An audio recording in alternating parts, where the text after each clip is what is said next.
اگر ہم سے غلطی ہو جائے تو ہمیں ابلیس کی طرح اکڑنا نہیں چاہیے، بلکہ معافی مانگ لینی چاہیے، کیونکہ ہم ابن آدم ہیں، ابن ابلیس نہیں۔ جس شخص کے دل میں جتنی زیادہ حرص ہوتی ہے اس کو اللہ تعالیٰ پر اتنا ہی کم یقین ہوتا ہے۔ سب سے اچھا عمل زبان کی حفاظت ہے۔ رشتوں کی خوبصورتی ایک دوسرے کی بات کو برداشت کرنے میں ہے۔ بے عیب انسان کو تلاش کرو گے تو اکیلے رہ جاؤ گے۔ انسان سب کچھ بھول سکتا ہے سوائے ان لمحوں کے جب اسے اپنوں کی ضرورت تھی اور وہ دستیاب نہیں تھے۔ بہترین انسان عمل سے پہچانا جاتا ہے، اچھی باتیں تو برے لوگ بھی کرتے ہیں۔ رشتہ دل سے رکھا جاتا ہے، مطلب سے نہیں، کیونکہ مطلب اسی سے کیا جاتا ہے جو مطلب رکھتا ہے۔ تم جتنا زیادہ خاموش رہو گے اتنا زیادہ سننے کے قابل ہوگے۔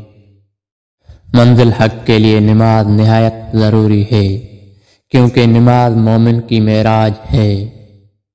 درخت جتنا اونچا ہوگا اس کا سایہ اتنا ہی کم ہوگا، اسی لیے اونچا بننے کے بجائے بڑا بننے کی کوشش کرو۔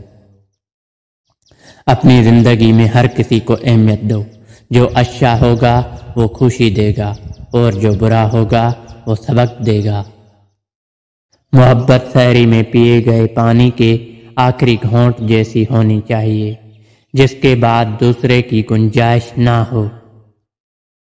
انسانی زندگی میں سب سے برا زمانہ وہ ہے جب لوگ دلیلوں سے نفرت کرنے لگیں۔